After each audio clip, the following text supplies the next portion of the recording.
Coming in at number 5, we've got the Mary Celeste. Don't be tricked by the lovely name, this ship is no fair maiden. Maybe it was named for one, but that's got nothing to do with their ghostly tale. This tale is a tragic one indeed, and one that seems ridiculously risky by today's standards. A captain decided he wanted to make the trip from New York to Italy aboard his ship, the Mary Celeste. Had he decided to bring a super experienced crew and a bunch of cargo, that would be one thing, but this nautical journey was no such business trip. Instead, he decided to bring his wife, 2-year-old daughter, and a crew of 7. That's a small group of people for such an extensive journey, especially when bringing one's family along. But everyone boarded the ship regardless and headed out to sea. Their journey should have been about a month, but they never arrived in Italy.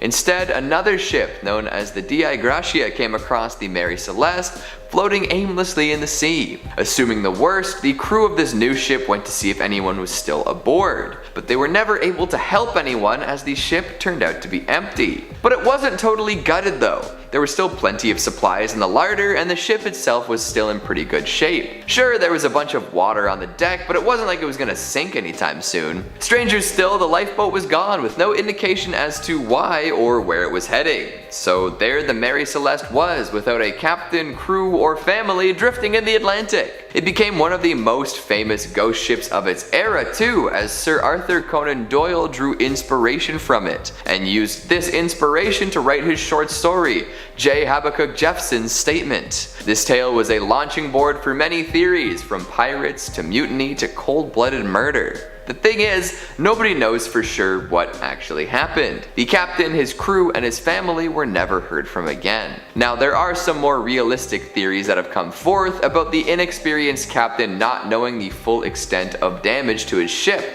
and ordering everyone maybe prematurely onto a lifeboat at the first sight of land. Even so, that likely ended in tragedy as well, as the lifeboat never made it to shore, or so we think. And with all those supplies still on board and the ship not going down anytime soon, it feels a bit like an ironic tragedy now, doesn't it? Coming in at number 4, we've got the Kobenhavn. 5 masts, and none of them prevented the ship from going ghost.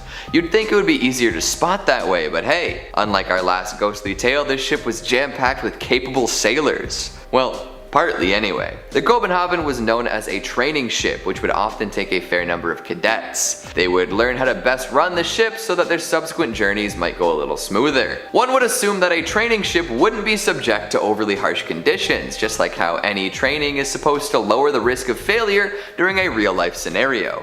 Unfortunately, this was not the case. 60 sailors marched aboard this well-fitted ship, and once they departed, they were never seen again. The ship had all anyone would need to succeed, including plenty of lifeboats, an auxiliary engine, and a wireless communication system. So, what went wrong? Nobody really knows. It left the Rio de la Plata on December 14th, heading to Australia. On the 21st, the crew was in touch with another ship and all seemed to be well. After that though, they went totally silent. Some think they ran into an iceberg, others claim that it could have been something more sinister. Either way, darkness and fog definitely played into the equation. For years, the Kobenhavn was missing in action with nothing to show for it. However, some sailors did claim to see a phantom ship with 5 masts sailing the seas. Now, the ghost crew hasn't attempted to communicate with anybody yet, nor has anybody been able to get close enough to confirm what they've seen. But you'd better believe those cadets are seasoned sailors by now. Back in 2012, a wreck was discovered that many believe to be the Kobenhavn. However, this still goes unconfirmed. Next up at number 3,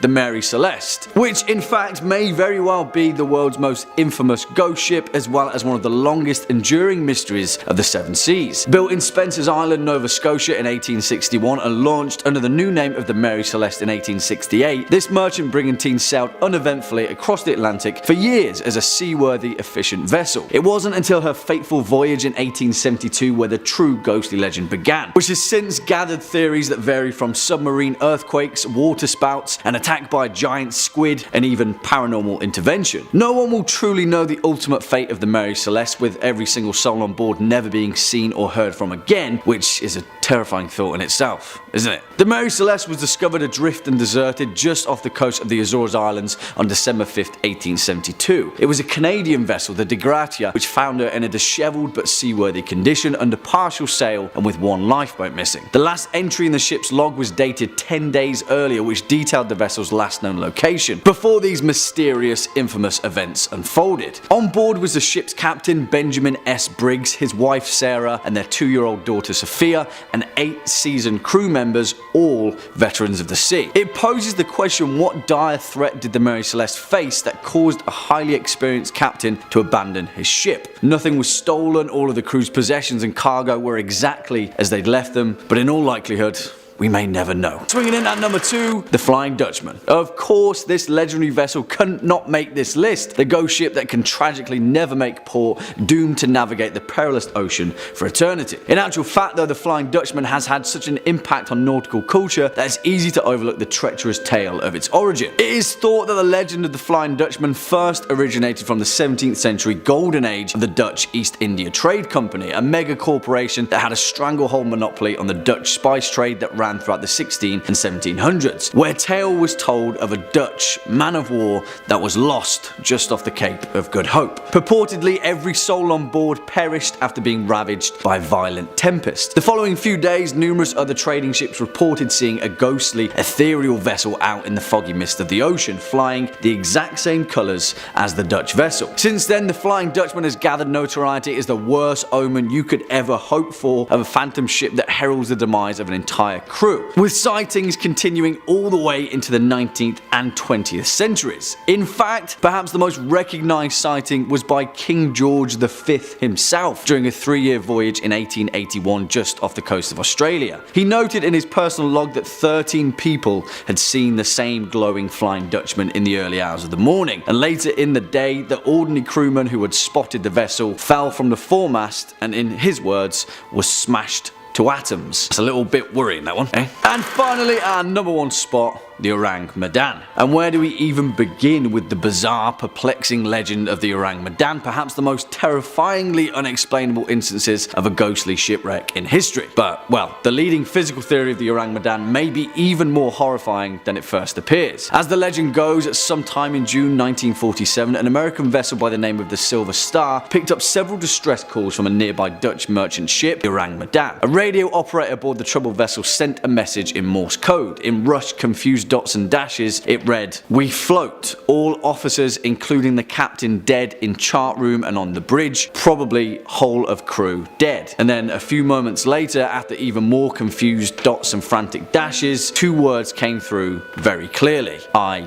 die." Then silence. Nothing more was heard of them. But well, when the Silver Star eventually located and boarded the apparently undamaged and otherwise seaworthy Orang Medan, what they found absolutely horrified them. Every single person aboard was found dead, sprawled on their backs, frozen in fear, with their mouths gaping open and their eyes staring straight ahead. There were no survivors, but even more terrifying, apparently no signs of injury or foul play. Just as the Silver Star crew was preparing to tow the ship to a nearby port, a fire broke out in the Orang Medan, which shortly exploded before finally sinking into the depths. Since this horrifying incident, theories have ranged from the vessel carrying a highly dangerous chemical nerve agent to an entanglement with the CIA after the result of a secret experiment to an unprovoked alien assault. But if you haven't already sensed a theme with this particular list, it seems that we may never know. Kicking off at number 5, the SS Baychimo. Now, although many tales of ghost ships and their legend are mired in murky mystery and spotty historical records, this one is perhaps one of the most well-documented cases of a ghost ship in nautical history. Built in Sweden in the year 1914, the SS Baychimo was used as a trading vessel for routes between Hamburg and Sweden in and throughout the First World War. After the war though, it was shipped over to Canada, where it was employed by the Hudson's Bay Company, carrying cargo throughout the Arctic region. There, on October 1st, 1931, during a routine voyage, a devastating storm blew in and the Baychimo was trapped in pack ice just off the coast of Alaska. The crew quickly abandoned ship, traveling over the ice to the nearest town of Barrow, Alaska,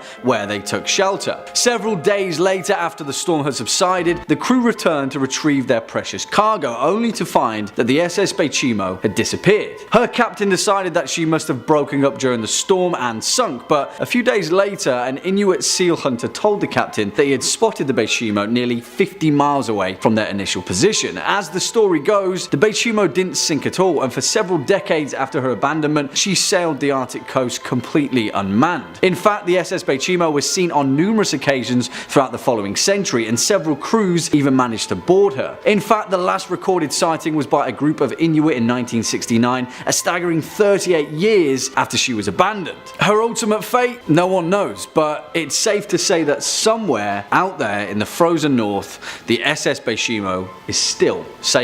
Next up at number 4, the Jenny. Now this one is a little bit murkier to say the least, and historical accounts have varied from person to person. One thing always remains the same though: if the accounts are true, then this nautical tale is perhaps one of the most bleakest and most despairing cases of a crew being lost at sea. As the story goes, the Jenny, an English schooner that set sail from its home port of the Isle of Wight in 1822, became frozen in an ice barrier just off the Drake Passage sometime in its voyage in 1823. Nearly a decade later, in 1840, the stark remains of the ship had been dislodged by the ice, only to be discovered by a nearby whaling ship. As some accounts tell, when the crew first saw the ship, they saw 7 figures standing to attention on the main deck, and so thought that the vessel was manned. As they got closer though, they discovered the grim truth. The 7 figures standing to attention were in fact frozen in place, turned to ice by the Arctic cold. Things only got worse from there though, and as the crew of the whaling ship explored the vessel, they found more and more bodies frozen in time deeper below the deck. As some reports go, as the crew came to the captain's cabin, they found him frozen in place with a pen in his hand. The final note written in his log read May 4th, 1823. No food for 71 days. I am the only one left alive. Yeah, spooky stuff. Coming in number 3, we've got the Wind Waker's ghost ship. Now we're back to some total fiction. In the most seafaring of the Legend of Zelda games, of course there's going to be a mysterious ghost ship to discover. Many folks looking back on their gaming experience recall this encounter with trepidation. It was freaky to find a ghastly vessel in what seemed to be a relatively cheerful game, especially when you couldn't actually interact with the ship without a specific chart. It would coast around the ocean, moving from place to place based on the position of the moon. Sailing at night became more of a thrill once you knew a ghost ship could cross your path. Worse yet, if you did have the appropriate chart and made it on board, you'd be greeted with plenty of skulls and a few enemies, which tells the tale of a very unfortunate crew if you ask me. Thankfully, there is treasure to be found on this ship, and once you open it, the entire ship will disappear, with a really creepy laugh to boot. Unbeknownst to the treasure seeker, they'll end up unconscious on their boat afterwards. How'd they get there? Who did those skulls belong to? Where did the boat go? All good questions, but not all of them have good answers. Ask around and you'll just hear tales of terror. Apparently the person who put the ghost ship chart together died shortly afterwards, so you can't even ask for more details. Oh well, that's life. Or afterlife. Coming in number 2, we've got the SS Edmund Fitzgerald. How does that old tune go again? A favorite of dads and policy majors everywhere. Well, we're not here to discuss Gordon Lightfoot, although it is a quality segue into this topic. We're here to talk about the largest ship to ever sink on one of the Great Lakes. This monolithic masterwork full of ore was famous for playing music all the time, which would entertain those along the shores when it passed through. However, it did meet a grim fate, and the story is still quite well known today. During a pretty routine trip, a hefty storm brewed. The captain was aware of this and sent some messages relaying the issues, but never a distress signal. However, that might have been helpful, as during the voyage that ship sank and all 29 crew members perished. To this day, no bodies have been recovered. Nobody knows exactly what happened to the Edmund Fitzgerald. After years of examination and theorizing, many potential factors could have come into play. Some say that it may have been swamped, others claim it could have suffered structural failure or even been shoaled. Regardless of the actual problem, no reports from the ship itself materialized, so it's possible we'll never know. And finally, at number 1, we've got the Flying Dutchman. Anyone else have their first experience with this ghostly tale through SpongeBob SquarePants? Only 90s kids remember, am I right? I'm gonna have to retire in shame after that one. Ignoring my tacky pop culture worship, let's talk about the actual ship, not the green-tinted underwater ghost. For ages, mariners, sailors, and other water-minded folk have told tales of the vessel that can never make port. Doomed to sail the seas forever, this craft is a portent of doom. If you see this glowing aberration while on an aquatic journey of your own, bad luck is sure to find you. The origins of the ship are hotly contested, ranging from vengeful pirate tales resulting in a cursed ship to a captain selling his soul for safe passage after ignoring warnings of danger. But one can be certain that the deck is loaded with the souls of criminals and ne'er-do-wells. If you hear cries of "ah, ooh, ah," or spot a ghastly green light while sailing the seven seas, good luck. Kicking off at number 5, the Kaz-2, which perhaps is one of the most terrifying modern instances of the term ghost ship and one of the most profoundly tragic unsolved mysteries of the deep blue sea. The Kaz-2, which was publicly dubbed the Ghost Yacht, was a 9.8 meter catamaran which was found drifting listlessly 88 nautical miles off the northeastern coast of Australia on the 20th of April 2007. The 3 men aboard, who were all residents of Perth in Western Australia, were all incredibly experienced sailors. They were 56-year-old Derek Batten and brothers Peter Tunstall and James Tunstall, who were 69 and 63 respectively. Their whereabouts still remains a mystery to this day, and the fate of these 3 men perhaps may never be known. What made it even stranger is that when the Kaz-2 was eventually found by the Coast Guard, there were no signs of distress, no signs of boat damage, or even a struggle between the 3 men. It was as if they just vanished out of thin air. Coffee cups were left out and all the life jackets on board remained stowed away, indicating that the trio never felt at risk. In an even more curious turn of events, rescue teams discovered video footage of the 3 men on a handheld camera, seemingly hours before they disappeared. It showed them fishing, relaxing in the sun with the motor off, and offered no clues as to how these 3 experienced sailors disappeared at sea. Although an inquiry was later drawn, no definitive conclusions were ever reached, and only theories remain about the ultimate fate of the Kaz-2. Coming in at number 4, the Lady Lovibond. Of course, no list would be complete without a good old sea shanty of jilted lovers and ghostly revenge. As the legend goes, the Lady Lovibond was a schooner that is alleged to have been wrecked on the Goodwin Sands just off the southern coast of Kent on the 13th of February 1749. But if you ask any old sailor worth their salt, they'll tell you that it just so happens to have a habit of reappearing every 50 or so years as a ghost ship. As the story goes, the captain of the ship, a man named Simon Reed, had just been married to his bride Annetta and was celebrating the joyous occasion with a cruise bound for Oporto in Portugal. Now, it is high time to mention that a long-standing sailor's superstition was that back in the day it was grave bad luck to bring a woman on board, and in many ways the legend of the Lady Lovibond is a cautionary tale that exemplifies that fact. According to the tale, the ship's first mate, a man named John Rivers, was a rival for the hand of the captain's young wife, and in a jealous fit of rage he killed the crewman manning the ship's wheel and steered the vessel into the treacherous Goodwin Sands, killing absolutely everyone on board. And if you're asking me, that is a stark overreaction. But nevertheless, since that fateful day in 1749, the Lady Lovibond has been sighted on numerous occasions with an ethereal, ghostly glow, eternally bound to wander the ocean. Coming in at number 3, we've got the tale of the Jenny. Now, the tales I've told up until this point have been mysterious indeed. The fates of the folks on board are up in the air and may never be fully explained. The story of the Jenny is just as mysterious, especially because it's been contested by a few folks, but the fate of the crew, if you believe the story, is more cut and dry, or should I say,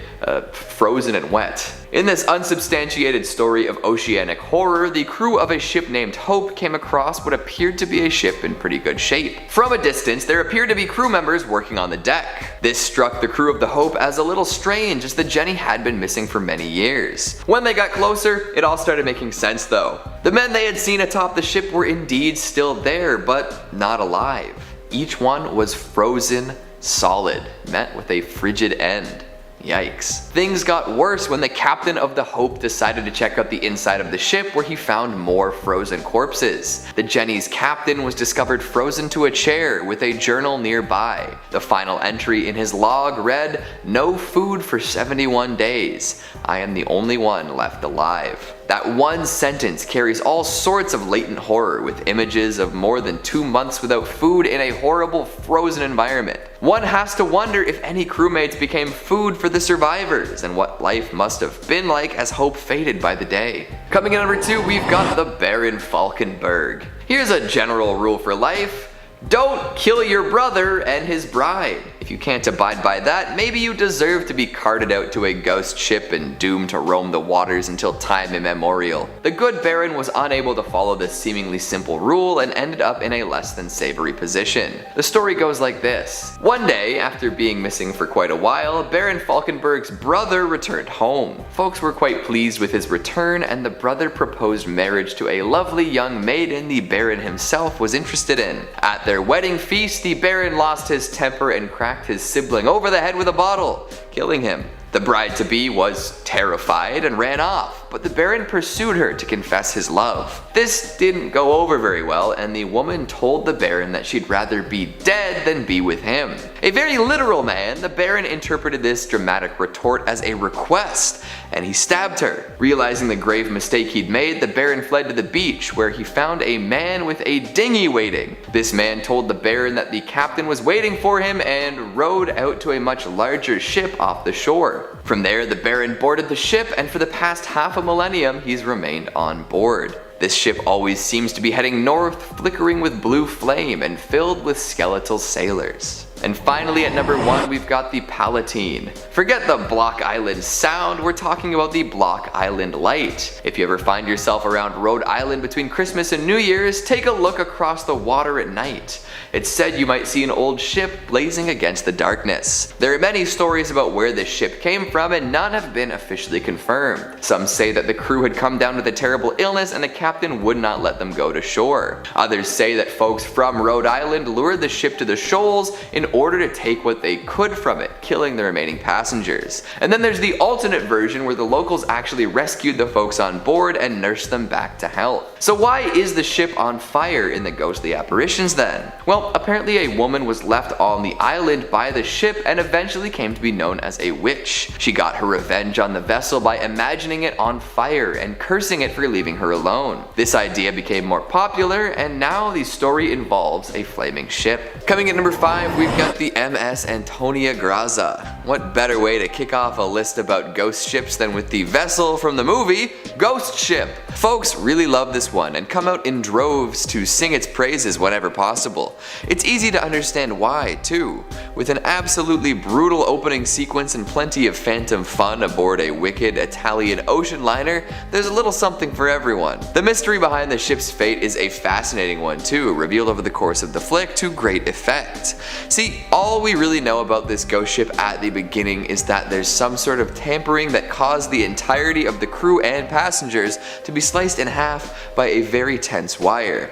The only survivor was a young girl, as she was too short to be whipped in twain. Well, she survived the initial disaster, but being alone on a ship in the middle of the sea doesn't bode well for anyone. Decades later, a salvaged tugboat comes across the ghost ship and decides to give it a whirl. Upon boarding, they discover an enormous bounty of gold bars and an even more impressive collection of wayward spirits. They meet all sorts of ghosts who give them wishy-washy answers on what happened to them, all while some tugboat crew members are lured to untimely deaths by tricky spirits.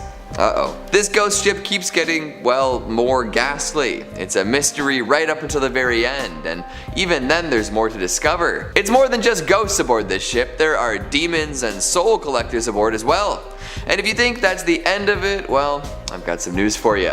It's not. If you want ghosts, mysteries, and ships, this is the movie for you. And even if just one of those boxes is something you want ticked, I promise it'll work quite well. So good luck, and watch out for the ferryman. Seriously, that dude's bad news. Coming in number 4, we've got the HMS Erebus and Terror. Now, this one's fun because it kind of crosses the line between history and fiction. If you're big into horror TV or horror novels, you've probably heard of this tale already, as it was adapted first into a book and then a popular series. Both known as the Terror, they take a look at the events surrounding a pair of particularly interesting ghost ships, the HMS Erebus and the HMS Terror. These did indeed set sail way back in 1845 on a mission led by Captain Sir John Franklin.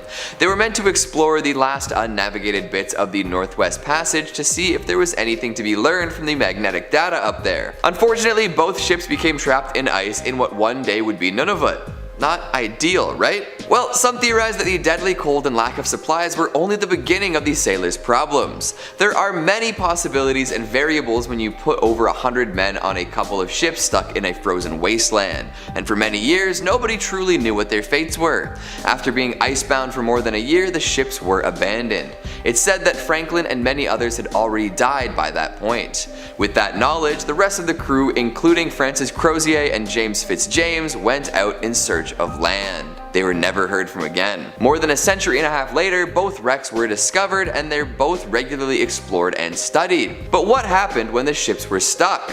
Why did the crews wait so long before striking out for land? Were there really no other options? In The Terror, a terrifying monster is introduced to keep the plot tense and exciting. Could such a creature really have appeared? Elements like madness and cannibalism are also introduced in the fictional retelling of this wreck, which seems like they could have played a part in the real life tragedy. Still, the tales from the ships are just as chilling now as they've ever been, and the fates of all those who abandoned the ships at the end are still a mystery. Did they freeze and fall beneath the surface? Were they discovered by Arctic predators? Maybe they were taken in by nearby tribes, never to return to their previous lives. Someday we may find out the truth, but for now, it's all conjecture. Coming in at number 3, the SS Valencia. Now, this one's a little bit more interesting to say the least, because it's a verified fact that the wreckage of the SS Valencia can still be seen to this day, scattered along the beach and rocky shoreline of Vancouver Island's West Coast Trail. After the ship struck a reef during a storm in 1906, the wreckage of the SS Valencia was considered to be the worst maritime disaster along the western North American coast, otherwise known as the Graveyard of the Pacific. The Valencia was a small ship, a passenger steamer that had a long history of carrying both passengers, cargo and troops, but at the time of her ruin she was operating as a tour boat, often running routes from San Francisco and up to Seattle. During the wreckage, tragically 136 souls were lost, with rescue efforts unable to access the Valencia in the ravaging storm. But our ghostly tale lies with those that tried to escape. You see, as the legend goes, in panic the crew launched all of the Valencia's lifeboats, going against the captain's orders, all of which went horribly wrong. 3 flipped on descent, dozens more capsized after reaching the water, and the last one disappeared out into the waves. Since the disaster of the SS Valencia, countless sailors and fishermen have reported sightings of these lifeboats listlessly floating upon the water during particularly calm days at sea. As some of the tales go, these lifeboats are still filled with the skeletal remains of the lost souls of the SS Valencia. Next up at number 2, the Kobenhavn. And it's quite the title really, because the Kobenhavn is considered by most to be one of the greatest maritime mysteries of the modern era, with only whispers, rumours and speculation as to its ultimate fate. Built for the Danish East Asiatic Trading Company in 1921, it was the world's largest sailing ship at the time, and primarily served as a sail training vessel for young cadets. In the eyes of many, it was the most impressive sailing ship ever built. However, as the story goes, on September 21st, 1928, the Kobenhavn departed from northern Jutland for Buenos Aires on its 10th and ultimately final voyage. A total of 75 people were aboard, and the journey was planned to span all the way to Melbourne, Australia, and then back to Europe. But tragically, as we know, it was never seen again. The thing was though, the captain of the ship, Hans Andersen,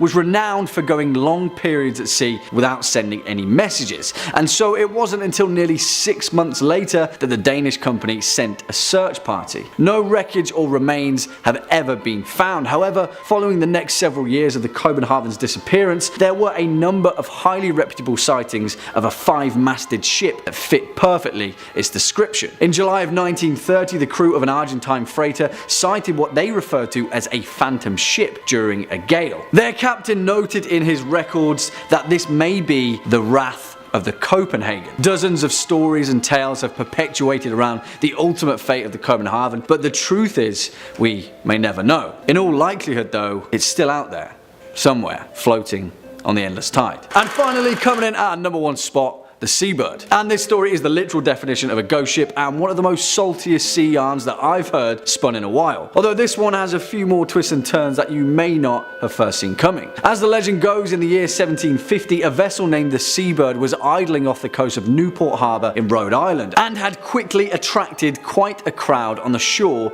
due to its elaborate craftsmanship. Soon enough though, the crowd of onlookers noticed that there was something strange about the Seabird. There was no one manning the ship, not a soul in sight. As the legend goes, several moments later, the ship, as if by a supernatural wind, perfectly sailed itself through the rough breakers of the beach, gently landing on the nearby Easton's beach. There, a few brave souls boarded the vessel, only to find the Seabird completely deserted, save for a boiling kettle on the stove, and strangely enough, breakfast already prepared at the table. Now, some accounts state that a group of fishermen had passed the Seabird a few hours before and had even spoken to the captain themselves. Where had the crew gone? What had happened in the few hours that had passed since their last sighting? The truth of it is that no one may ever know, and such is the nature of ghostly tales from the sea. But, well, this is where things get a little stranger still, and take this final caveat with a pinch of sea salt. But as the legend goes, decades later, an old sailor reported to a New England journalist his deepest, darkest secret. In a fit of rage, he had murdered his entire crew just before making port, throwing their bodies into the ocean. And the name of that ship? Well,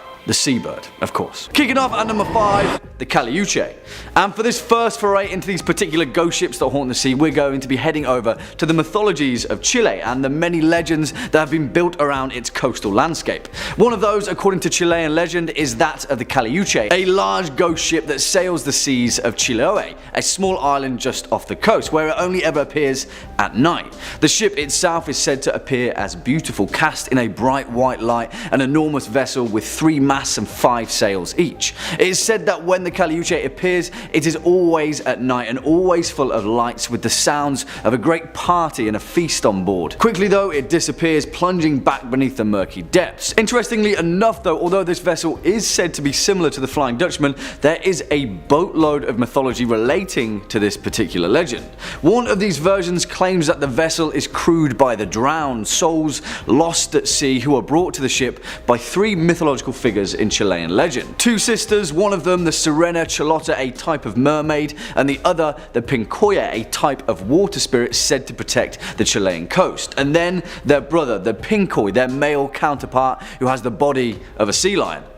It's pretty cool. Once aboard, the perished souls can resume their existence in an eternal reverie of adventure on the high seas. However, there is a much more sinister version of this legend, which states that the crew of the Caleuche instead sailed the Chiloé archipelago, luring fishermen and sailors toward it with an enchanting music to enslave them as part of their crew for eternity, where they are twisted and then contorted and put to work in their afterlife. Yeah, I'm pretty sure I prefer the first one, actually. Swinging in at number 4, the Eliza battle. And for this one, we're pinching the parameters of the 7 seas, and instead we're taking a look at one of the most notorious maritime disasters that, instead of on an ocean, occurred on a river. The Tombigbee River, to be precise, a stretch of water that runs between Columbus, Mississippi and Mobile, Alabama. And here we have the legend of the phantom steamboat of the Tombigbee. Back in 1852, one of the largest river steamboats constructed at the time, the Eliza battle, was put into service between the 2 southern states. During one particularly cold February in the winter of 1858, after the Eliza battle had departed the city of Columbus, the ship made its way downriver, stopping on the way at Pickensville, Gainesville, Demopolis and several other small river landings. By the time that the steamboat had left off at Demopolis though, it was filled to the rafters with passengers, and not only passengers but also over 1,200 bales of cotton to be ferried to the final stop. Now, although it roughly still remains a complete mystery, around 2 AM on March the 1st, 1858, about 30 miles downriver from Demopolis, the crew of the Eliza battle awoke startled to discover that the cotton bales on the main deck were on fire. Flames soared and quickly engulfed the ship's hull, soon spreading out of control despite the frigid temperatures attributed to the odd, gusty evening. The boat continued onward though, the entirety of the exterior completely engulfed in flames and cut off from their lifeboats. The passengers, many of them who had awoken dressed in their night clothes, were forced to plunge into the icy river below. Now, some of them survived, mainly by floating atop the remaining cotton bales, but all in all, over 33 people lost their lives, both crew and passengers included. The Eliza battle quickly sank beneath the water, the wreckage of which still lingers at the bottom of the Tombigbee River. It's said that on a particularly cold and windy night, the Eliza battle will emerge from the icy fog engulfed in flames, once again a warning sign of an oncoming ill omen. Number 3, the Mary Celeste. We've heard about her. One of the most famous real-life ghost ships, of course, is the mystery of the Mary Celeste. And I say mystery Cause it's still a mystery. She was found drifting slowly through the waters of the Atlantic Ocean in 1872, sailing completely unharmed and untouched with all its sails still up, the crew's personal belongings intact, and a cargo of more than 1,700 barrels of booze untouched. She set sail from New York City with more than 1,700 full barrels of alcohol destined for Italy for distribution. On board were 10 people, including Captain Briggs, his wife, and their daughter. Over the next 2 weeks, the ship encountered, well, something bizarre. 10 days later, the vessel was spotted by a British brig, De Gratia. The crew from that ship boarded the Mary Celeste and discovered it deserted. Yeah, no crew. Spooky. First thing I'm thinking is Bermuda Triangle. Always, always, always. Ghost ships, anything lost at sea, Bermuda Triangle, immediately. But apparently a British ship found the Mary Celeste on December 4th, 1872, near the Strait of Gibraltar. Sorry, so not the Bermuda Triangle then? No? Oh, alright. Yeah, it couldn't have been pirates either, because apparently they like to drink stuff. It was apparently late reaching Italy, and this British ship went out looking for her, confused where she had gotten lost. The strangeness comes with the boarding. Below deck, things looked completely normal. Absolutely no signs of attack or struggle. The only things missing were one lifeboat, and the captain's logbook, and most importantly, the entire crew. Theories of crew mutiny, weather phenomenons like giant water spouts, or even consumption of poisonous foods came into play. After passing Santa Maria Island, the Azores, on November 25th, 1872, there were no more entries. Devoid of all crew, but strangely stocked to the nines with food and booze, and all of the crew's personal belongings like jewelry and clothes. With no clear explanation, the Mary Celeste remains one of the most puzzling ghost ships around. They still have no idea what happened to those people. After the salvage hearings, Mary Celeste continued in service under new owners, but in 1885, her captain deliberately wrecked her off the coast of Haiti as part of an attempted insurance fraud. Number 2. Lady Lovibond. A ghostly story of lust, love, jealousy, and rage.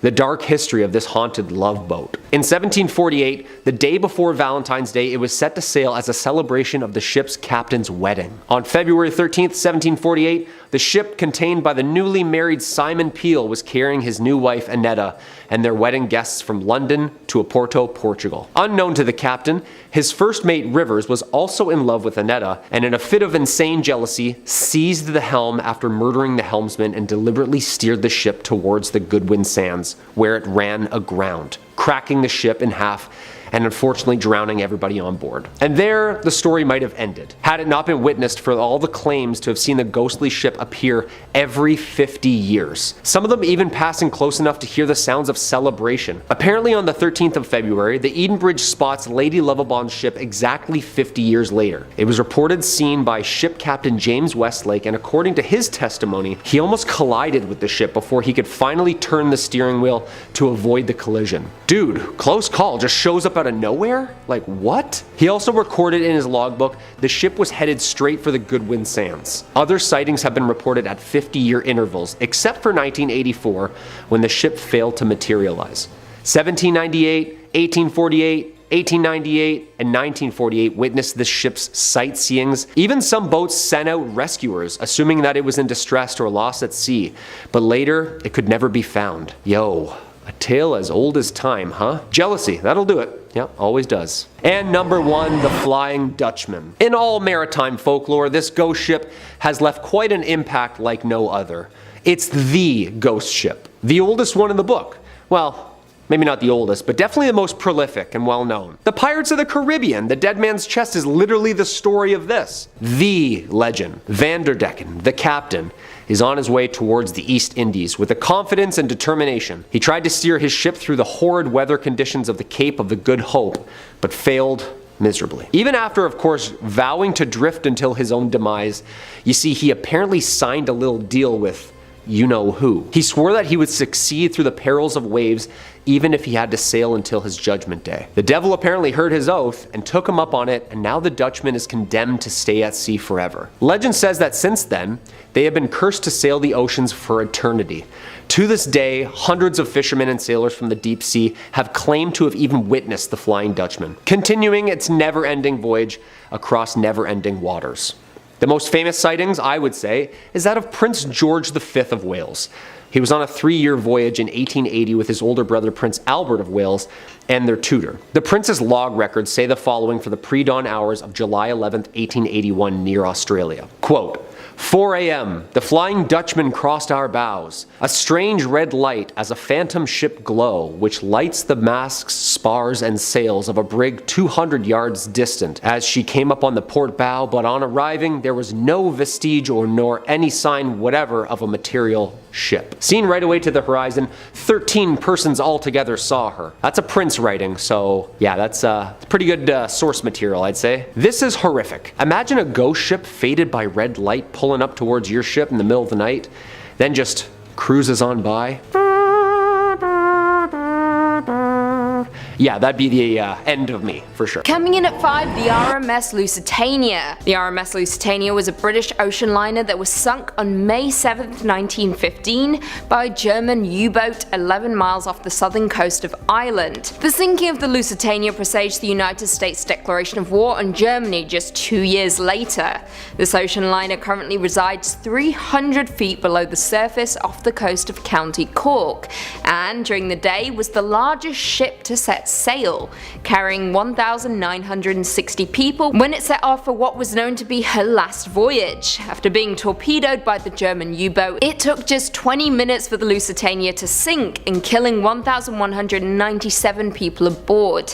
Now to this day there is controversy surrounding the boat, as the boat was carrying civilians from nations not embroiled in World War I, specifically Americans, and the attack in turn helped change the US opinion against Germany. According to the Lusitania resource, that is. Many historians believe that former British naval intelligence deliberately placed the boat in danger in order to drag the US into the war alongside the Brits. However, not only that, but the ship was also carrying munitions for the war effort, a detail which the British government refused to confirm until 2014, a detail which may explain the source of the mysterious explosion some survivors reported hearing after the initial torpedo strike. Now, interesting still, the wreckage of the Lusitania was bombed by the Royal Navy during World War II, and in the 1990s a Dublin diver visited the wreck, with him describing it like Swiss cheese, and that the seabed around the boat was littered with unexploded hedgehog mines. This is definitely not a place you'd want to visit. Coming in at 4, SS Andrea Doria. SS Andrea Doria was an ocean liner for the Italian line, which is most famous for sinking in 1956 when 46 people died. On July 25th of 1956, while Andrea Doria was approaching the coast of Nantucket, Massachusetts, bound for New York City, the eastbound MS Stockholm of the Swedish-American line collided with it during thick fog, in one of history's most infamous maritime disasters. The boat was top-heavy, which resulted in the Andrea Doria tilting and in turn leaving half of its lifeboats unusable. The shortage of lifeboats would of course result in significant loss of life, but thankfully the boat stayed afloat for another 11 hours following the collision. Due to this fact, 1,660 passengers and crew were rescued. However, 46 people on the ship died as a direct consequence of the collision. Now, what makes this shipwreck so interesting is that due to the luxurious appointments and initially good condition of the wreck, Andrea Doria has been a frequent target of treasure divers and is commonly referred to as the Mount Everest of scuba diving. The ship is called this simply because of the number of deaths while exploring the site. To list a few, William Edgerton in 1956, who passed away shortly after one of the valves on the breathing apparatus became partially closed. Christopher Murley and Charles J. McGurr in 1999, who both died of apparent heart attacks while preparing for the dive. William Schmolt in 2002, who died from decompression sickness. Terry DeWolf in 2008, who died during a dive on the wreck. His cause of death was never determined. And finally, Stephen Slater in 2017, who was pulled from the water unconscious and could not be revived. Ultimately, this wreck holds a lot of supernatural questions that cannot be answered, and therefore you should stay as far away from it as possible. Next up at number 3, the fire ship of Baie de Chaleurs. Which, I mean, come on guys, that's probably the most awesome sounding title to anything on these historical lists, right? The fireship of Baie de Chaleurs sounds like something that Geralt of Rivia himself would sail down to Skellig after a summer in Toussaint, but whatever, that's by the by, because this vessel in question actually takes us over to the eternally autumnal eastern tones of New Brunswick, Canada. Now, the fireship of Baie de Chaleurs is also more commonly referred to as the Chaleurs Phantom or the Phantom Ship, and it often takes the form of a series of ghost lights just before a storm, appearing as a large three-mast galley. Now, the actual mechanics of this phenomenon are dubiously debated, and many believe it's caused to be down to either the weather phenomenon of St. Elmo's fire or an undersea release of natural gas after a patch of rotting vegetation just off the New Brunswick coast. I mean, that's a completely different story entirely, but what we're concerned with is the actual origin of the fireship, the history of which is equal parts tragic and gruesome. As the legend goes, back in 1501, a Portuguese captain had spent a year pillaging the coast of Baie de Chaleurs, capturing Mi'kmaq natives for the slave trade. However, his cutthroat agenda was miscalculated, as a year later, when he returned to the region on his second voyage, he was captured, tortured and killed by the Mi'kmaq people in revenge for their kidnapped tribesmen. The legend didn't end there though, because a year later, the brother of the Portuguese captain sailed to the bay in search of his missing sibling, and upon seeing the same flags, the Mi'kmaq people attacked the ship, setting it ablaze whilst it was moored in the bay. Cut off, burning, and with certain death facing them, the sailors swore to haunt the bay for 1,000 years as their blazing fireship sank into the Bay of Chaleurs. Now, whilst later both Mi'kmaq and Portuguese casualties washed up on the shores of the island, the bay itself is said to be haunted by those that perished, often appearing as distraught sailors and warriors, their flesh burned by the fireship. Swinging in at number 2, the Princess Augusta. And on the topic of ghostly phenomenon, this particular apparition is perhaps one of the most well documented ghost ships of the 18th century, although the actual history behind it is shrouded in intrigue. Although the folklore account of this particular vessel is based upon the historical wreck of the Princess Augusta, a ship that sailed out of Rotterdam in August 1738 under the command of Captain George Long, in more modern records it is commonly referred to as the Palatine, where the Palatine light, the apparition in question, famously gets its name. And the reason for that is down to the nature of the ship. Alongside 14 of his crew, Captain Long's directive was to transport 240 German immigrants from the Palatinate region of the Rhineland to build a new life for themselves in Philadelphia. However, we know that this is the tale of a ghost ship, and from the offset, their vessel was afflicted with some terribly tragic luck. Not long after passing through the Atlantic, the Princess Augusta's water supply was contaminated, causing a fever and flux to spread through the ship, killing 200 of its passengers, half the crew and the captain himself. The ship's first mate, Andrew Brooke, quickly took command as the survivors leapt out of the frying pan and into the fire, getting hit by severe storms that pushed the ship far off course to the north. They then endured 3 months of extreme weather and dwindling supplies, when eventually they emerged shipwrecked in Block Island, not far from Rhode Island. Here the tale splits, but one thing is certain: Andrew Brooke, the first mate and commanding captain, took what remained of his crew and rowed ashore without once looking back at the cursed ship. It is said that some of the passengers survived, aided by the Block Islanders, but little to nothing is known about those that survived the entire voyage. As the legend goes, the Princess Augusta was set alight from the coast in the dead of night, pushed out to sea to burn and then disappear. At night, they say that if you listen closely, you can hear the screams of those that didn't make it back to shore. And finally, coming in at our number 1 spot, the Duke of Danzig. And for our most terrifying ghost ship on this list, of course it has to be a brutal and bloodthirsty pirate ship, a privateer that plundered her way across the Caribbean, notoriously in the name of her royal namesake, the Duke of Danzig. This ship's seafaring career was relatively quiet for the first few years of service, mainly acting as more of a letter of marque, a deterrent more so than a private man of war. However, her fate quickly changed after changing command and sailing under the French captain Francois Aregnadoux. Now, his intentions were to sail and plunder his way across the 7 seas, and plunder he did from Liverpool to Barbados, capturing and scuttling more ships than he could count on his way. However, despite being a vessel of the French Empire, strangely enough, sometime after late June 1812, the Duke of Danzig just disappeared, although there are several records catching a glimpse of her around Canada, but she was never seen again. After the last mention of her, it was thought that she'd been destroyed by a tropical cyclone or sunk in the night after an encounter with a British frigate. However, As the legend goes, that was not the last of the Duke of Danzig. After the golden age of piracy had been sated, a captain by the name of Napoleon Gallois relayed his records of a French frigate encountering the wreck of the Duke of Danzig drifting listlessly at sea.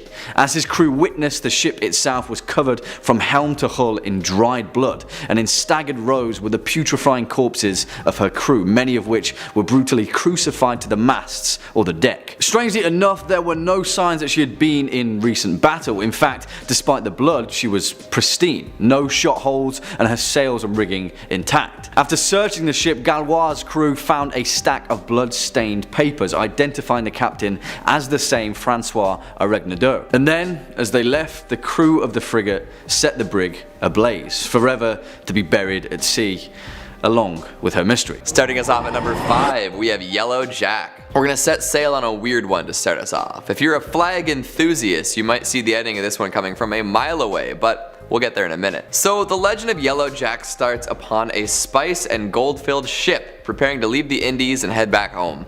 The crew was accounted for, the cargo was secure, the captain was feeling nice. Then, at the last second, a mysterious figure asked if they had room for one more. Feeling pretty good about their haul, they welcomed this extra pair of helping hands on board. Wrong move. Turns out this was a disreputable lad known as Yellow Jack, with a reputation so abhorrent that the ship was forbidden to enter any port she called upon. For ages the crew sailed from port to port hoping that someone would let them dock, but it never happened. They were forced to endlessly cruise the seas, running lower and lower on supplies. Patience too. Eventually the crew went mad and committed mutiny before they all murdered each other. Some say the ship is still sailing, the ghosts of these sea-locked sailors manning the helm. Someday they may find a port that will take them and they will finally be able to rest. In the meantime, they will sail the seas, infecting other ships with the same madness that Yellow Jack caused. Now this is a spooky, ghostly story in its own right, but it could also be a reference to a different ship killer at the time. Disease. The Yellow Jack is a flag flown by ships infected with plague, cholera, and other nasty, fast-spreading diseases. So Yellow Jack itself could be a metaphor for disease, and ports weren't letting them in because of quarantine procedures. Absolutely fascinating, and it would also make a killer movie. A pirate quarantine body horror. Think The Thing meets Wreck meets Pirates of the Caribbean. Oh damn. Coming in at number 4, we have the Caleuche, a Chilean ship sailing around an island known for its terrible storms. Shining white sides, 3 masts with 5 sails, blood red. The ship sails independent of any human input. Sure, there's a ghost crew, but the Caleuche is known for being sentient. The ship has a mind of its own, it'll glide along the water at incredible speeds and is able to submerge and continue navigating underwater, similar to the famous Flying Dutchman. When it passes, folks say you can hear the crew cackling for a brief moment. It's a ship known for the merriment of its ghostly crew. They throw parties often and hop around on one leg. The folks on board often only have one leg because the other is folded behind their back, similar to another Chilean mythological entity. To top off their strange looks and mannerisms, some crew members have backwards faces, terrifying all who lay eyes upon them. Some say the Caleuche is manned by sailors, both dead and alive, dragged from the depths and snagged off passing ships. Another legend says that the ship is piloted by the souls of the drowned, brought aboard by water spirits and granted the gift of life in exchange for their servitude. Not so sure that's a good deal, you know, life eternal, but you'll always be on a stinky ship. Maybe the parties are just that sick.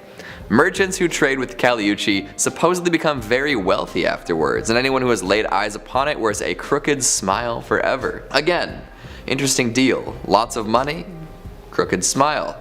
I guess you could afford a dentist and some plastic surgery at that point. Number 3, the Orang Medan. That's a fun name. In the 1940s, there was a widespread story about a ship named the SS Orang Medan that had exploded near Indonesia, and its entire crew was found dead under mysterious circumstances. That's a pretty good ghost story. And like any good ghost story, there's a number of variants depending on who's heard what. Some claim that the Medan was attacked by a boarding party of rabid pirates, modern day buccaneers. Others claim that it was smuggling dangerous secret chemicals that poisoned the crew and caused the ship to explode. And of course, we're on Top 5 Scary. I love wild speculation, so I'll say I think aliens did it, and who are you to tell me I'm wrong? It could be something paranormal. Interestingly, Despite this story being so widespread and repeated, there doesn't actually appear to be many records of this ship. So did it really exist? Or was the whole thing just a ghost story altogether? It's believed that the ship was passing through the Strait of Malacca during the 1940s, and one of its first references was that of a passing ship that was said to have picked up a radio signal coming from the Medan, reading out the very creepy message of, "We float. All officers, including the captain, dead in the chart room and on the bridge. Probably whole of crew dead. I die." That's something out of a Stephen King book, man. The vessel was an American ship called the Silver Star, and it went out to investigate probably the scariest message you could ever get at sea. What they found they couldn't have prepared themselves for. The entire crew was dead with, I quote, "teeth bared, with their upturned faces to the sun, staring as if in fear." The ship's dog had died too. But most bizarre was that none of these bodies showed any signs of a physical struggle. Some believe the ship had been carrying toxic materials and poisoned the crew, and that seems possible, but honestly, given off of what I just read, that sounds way more like it's supernatural. I think demons were involved. If you've ever seen the movie Event Horizon, this seems a lot like it was an Event Horizon situation. Number 2, the Young Teaser. So they called me in high school.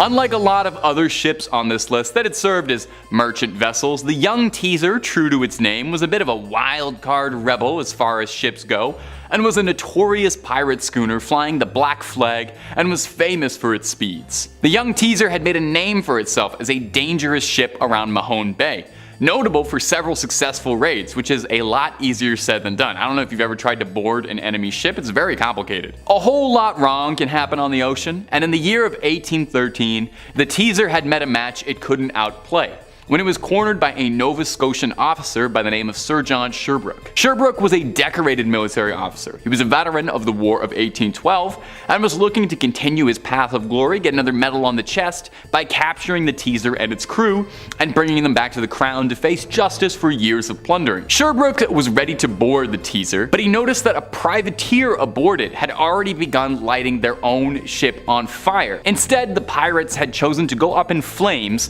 rather than face the noose back in England. Now, a pirate choosing death before capture isn't the most wild story. I'd wager a lot more pirates did that than Jack Sparrow would have you believe, but it's how the Teaser's legacy carries on that gives it a spot on this list. Ask a Nova Scotian around the Bay and they might tell you one of their more famous ghost stories, that on June 27th of every year, the otherwise peaceful Mahone Bay is overcome by fog, smoke, and the curdling screams of the damned crew whose souls are still trapped in the bay. They say on a real foggy night you can see the burning ship still sailing through. Some people even saying they see spectral sailors hanging off the riggings. Some boaters say that they see the ship charging towards them as if it was still marauding out and about, only when it's about to crash into another ship, it vanishes into thin air, leaving behind a cloud of smoke and fog in its place as if it was never there. And number 1, the Carol Deering. Now, we've been talking about ghost ships this whole video, and weird things that have happened to ships, ships going missing, but we've yet to bring up my favorite anomalous triangle outside of Bermuda. So let's fix that, eh? Let's talk about the ghost ship, the Carol A. Deering. It was 1929, and the Deering was returning home from the Hamptons to Barbados, passing a Cape Lookout lightship. A man on the lightship called out to the Deering because he thought the crew looked aimless. They told him that the Carol Deering had lost its anchors, which, I don't know if you know a lot about ships, that's a bad thing for a ship to lose. The Carol Deering kept making its way forward. I guess the lightship didn't have any anchors to lend out or anything, where it was spotted again a few days later by a ship called the SS Lake Elon, with its captain reporting that the behavior of the Carol Deering was very odd. He described it as steering a peculiar course. And that would be the last time anyone saw the crew of the Carol Deering alive. 2 days later, the Carol Deering was discovered by the Coast Guard washed up on a nearby shore. The ship was missing its lifeboats and the decks were flooded. A rescue crew went in to investigate and were baffled by what they found. The ship had been picked clean.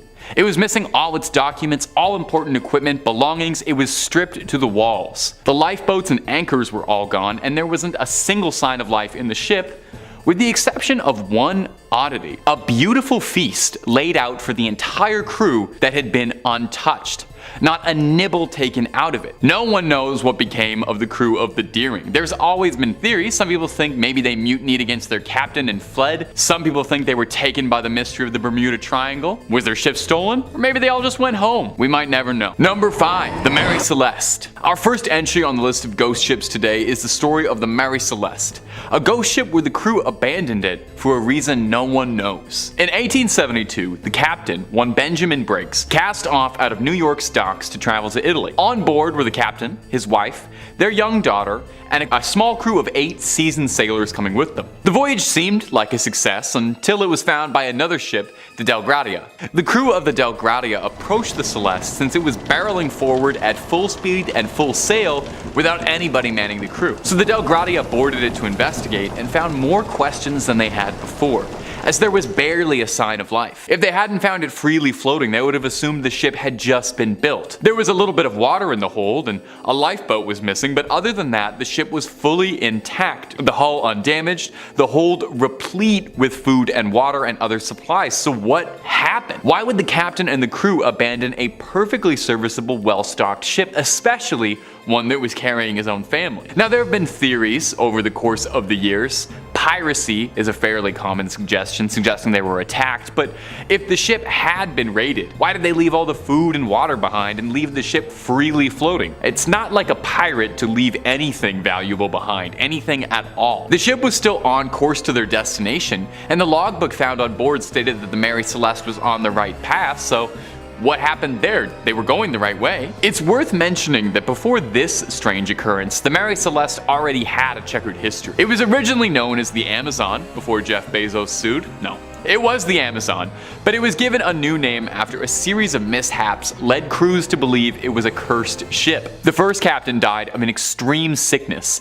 and on one of the first voyages, the Amazon crashed into another ship. So it was renamed the Mary Celeste, hoping perhaps that a new name and a coat of paint could salvage its reputation. If only that was the case. The Celeste was recovered and sailed a few more years before being run down for insurance purposes, and to date, no one knows what ever became of Benjamin Briggs and his crew. And if you're looking for more ghost stories, not necessarily nautical, but ghost stories of any variety, Top 5 Scary has loads of that and then some. We've got just about everything freaky you can think of. So click on through and hit subscribe. Please make sure you hit that bell. But would you kindly do that at the end of this video, because I got way more stories about haunted ships coming up for you right now. Let's get back into it. Number 4, the Jenny. Way back in the era of exploration, when ships sailed across the sea, the South Pole was one of the most treacherous passes an explorer could make, and countless sailors sailed their last expedition around the Antarctic. One such ship is a small schooner called the Jenny. Now, we really don't know much about this ship, the purpose of its original mission, really even who was sailing on it. What we know of the Jenny comes from the post-mortem, when it was found discovered by a whaling ship in the year 1860. The Hope was sailing through when it spotted a battered schooner, beaten but somehow still sailing around, passing narrowly through the gap between 2 icebergs. The crew of the Hope closed in. This was quite an odd sight. They recognized the English flag atop the mast and assumed the ship was in grave danger and needed immediate assistance, so they sailed on forward. They saw 7 men standing on the deck, although they looked gravely underdressed for the weather conditions and not particularly active at all. These guys were sort of just chilling out up there. It wasn't until the Hope sailed close enough that they realized the men they were looking at on the Jenny weren't just sluggish, but they were frozen remains. Frozen in place, as if they'd been frozen flash solid, as if it happened in an instant. They appeared to be in mostly good condition. I know that sounds incredibly bizarre to say that about a corpse, but they weren't showing signs of decomposition or any physical injuries. The Hope's captain, Captain Brighton, boarded the Jenny to try and understand what was going on here. He went underneath the decks and found a man slumped over a barrel with a journal in his hands. Brighton went up to touch him, but realized immediately, like everyone else, he had been frozen in place. So he pried the journal from his cold, dead hands and read the last chilling entry. Chilling. I didn't even mean to say that. That was a little pun. That's what my comedy degree paid for. May 4th, 1823. No food for 71 days. I am the last one alive. If the log was to be believed, then that would mean the crew had been sailing as corpses aimlessly for decades, as if not a day had passed. Captain Brighton took the journal home with him to return one day. And tragically, the wife of the Jenny's captain was found dead in the bedroom cabin alongside the ship's dog. The Hope sailed off with nothing more than the journal and left the Jenny floating across the frozen water, where she may still be to this day, or perhaps she's plunged deep beneath the water. Wherever she is, I hope those men found some peace and hopefully some food. Coming in at number 3, we've got the ghost ship of the Northumberland Strait. Yes, Canadian ghost pirates. That pretty much sums up my career aspirations right there. I don't know if that means I would be pirating software related to ghosts or actually becoming a phantom upon the Northumberland Strait, but I don't really care as long as my title involves the words Canadian, ghost, and pirate.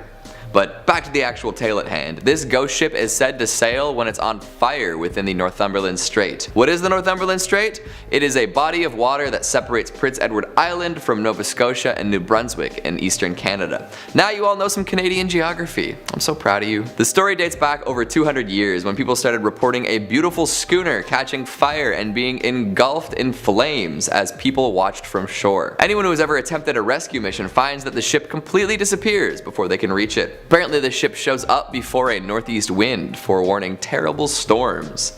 Some say it's just an example of St. Elmo's fire, a rare weather condition involving the ionization of air molecules in order to produce a faint glow, but those who have seen the ship ablaze say that it was much too bright to be explained away like that. The prevailing story is that a pirate made a pact with the devil to protect and hide his treasure, and in return, he and his crew would sail forever on the burning ship. A pact was made as the ship was burning down and would soon sink along with the treasure. In the end, folks claim that their fate was revenge for the terrible deeds they had done in their days of piracy, like their own personal floating hell. Coming in at number 2, we have Baron Falenberg, a tale of lovers scorned, brothers bashed, and dice rolled. This pirate haunts Germany's North Sea and has been for over 600 years. Baron Falenberg was a relatively wealthy member of high society, planning to propose to the village's most beautiful maiden. Then his long-lost brother returned with newly found riches and proposed to her first. At the wedding, the Baron became so upset with his brother that he clubbed him over the head with a bottle of champagne. Classy. Naturally, the brother dropped dead. Seeing this, his bride ran away, claiming that she'd rather die than be with the Baron. Ouch. So the Baron did what any rational fratricidal maniac would do, and stabbed her in the heart. How romantic. Then he ran away to the beach, where he was accosted by a shady man on a boat. This mysterious figure invited him to the ship where he came from, which was anchored offshore a little ways out. The Baron accepted and rowed his way to the great grey behemoth. Since entering, nobody has seen him disembark, and he's been at sea for centuries. The ship he boarded always seems to be heading due north, and flickers of blue flame. Some passers-by claim to have seen the Baron himself playing dice with the devil in order to take back control of his soul. Unfortunately, it appears to be very difficult to win a game of chance against the devil. An additional caveat that can be added is that there are those who will claim that the story of the Baron is also connected to a Norse ghost story. The story tells the tale of a Viking sea captain who stole a magic ring from the gods. As punishment for his crimes, he was turned into a living skeleton covered in fire, condemned to spend the rest of eternity affixed to the mast of a ghostly longship. Whether the two stories are about the same ship, it's hard to say.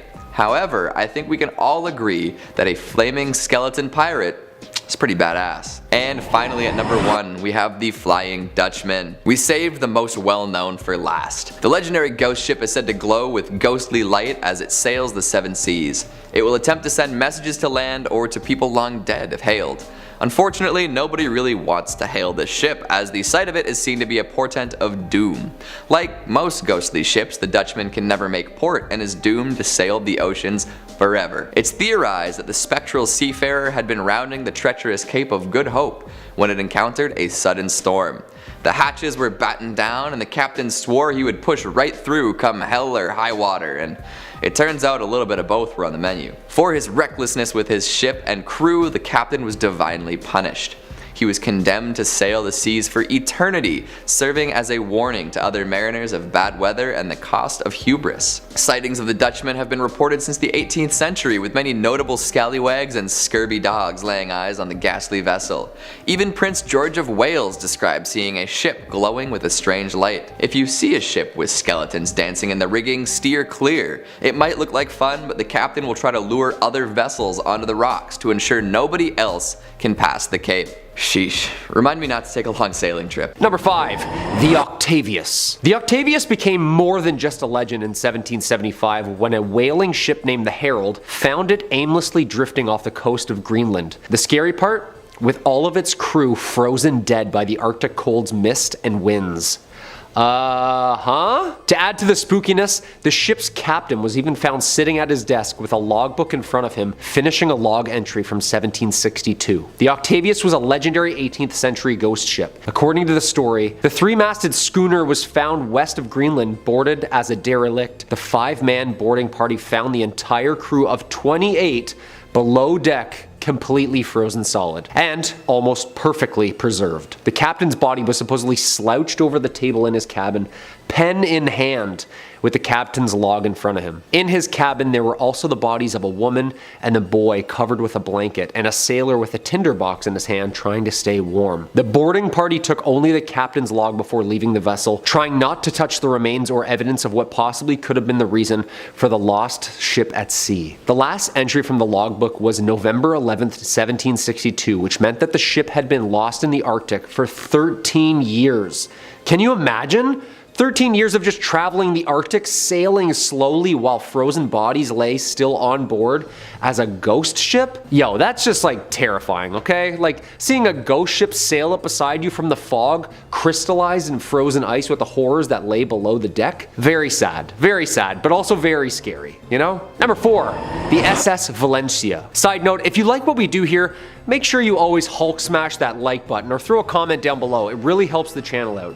Let us know what other ghost ships you know of, and I'll check them out for a part 2 or maybe even a part 3. Speaking of more ghost ships, the SS Valencia is one of the creepier ship stories. Pulling up and finding a completely abandoned ship is scary enough. Those are people's lives lost. It's scary stuff. The SS Valencia was an American iron-hulled passenger steamer built for service in 1882 by William Cramp and Sons. It did many things. In 1897, the Valencia was attacked by a Spanish cruiser, Reina Mercedes, just off the Guantanamo Bay in Cuba. They tried to sink her, but nope. She was built strong, and she survived. A year later, she became a passenger liner for the US West Coast, where she served in the Spanish-American War as a troop ship during the conflict. Eventually, after her service, the Valencia was wrecked off of Cape Beale, the west coast of Vancouver Island, British Columbia, on January 22, 1906, as her sinking unfortunately took 100 passengers with her. Some classify the wreck of the Valencia as the worst maritime disaster in, quote, the graveyard of the Pacific, which is a famously known treacherous area off the southwest coast of Vancouver Island. That's a horrible nickname for a shallow area also, right? Like, the graveyard?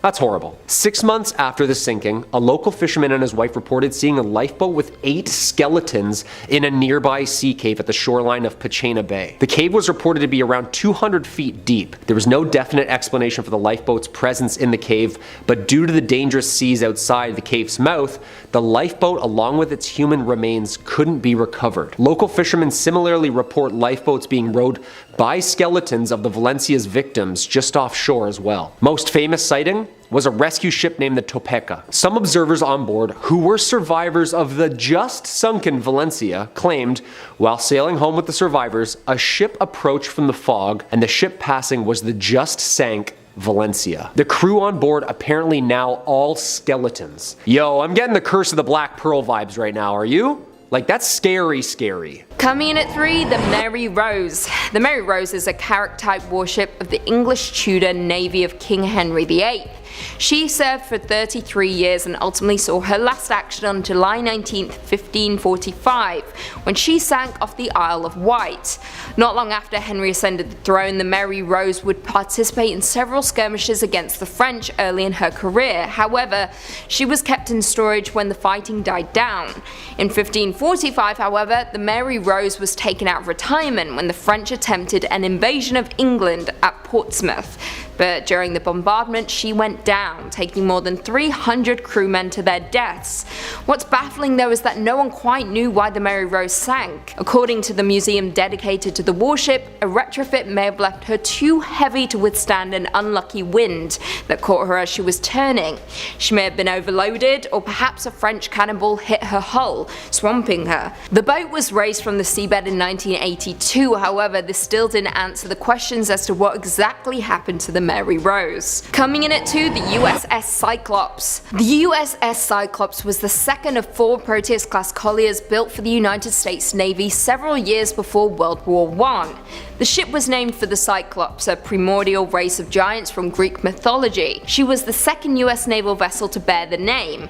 Now, what was ultimately disturbing about the boat was its loss of 306 crew and passengers without a trace within the area known as the Bermuda Triangle sometime after March 4th, 1918, making this the single largest loss of life in US naval history, not directly involving combat. Now, this took place during wartime, making people believe that she was captured or sunk by a German raider or submarine.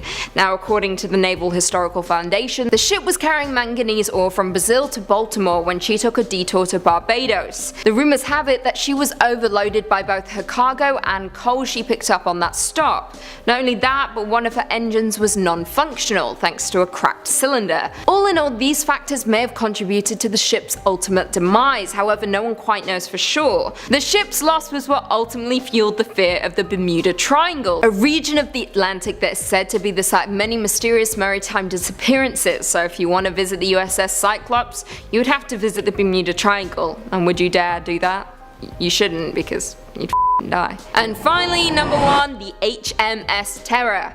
The HMS Terror was a specialized warship and a newly developed bomb vessel constructed by the Royal Navy all the way back in 1813. However, she was later converted into a polar exploration ship 2 decades later and participated in George Back's Arctic expedition of 1836 to 1837, the Ross expedition of 1839 to 1843, and Sir John Franklin's ill-fated attempt to force a Northwest Passage in 1845, during which was lost with all hands along with the HMS Erebus. However, on September 12, 2016, HMS Terror was located in Nunavut's Terror Bay off the southwest coast of King William Island. The wreck was found 57 miles south of the location where the ship was reported abandoned, and 31 miles from the wreck of the HMS Erebus, which was discovered in 2014.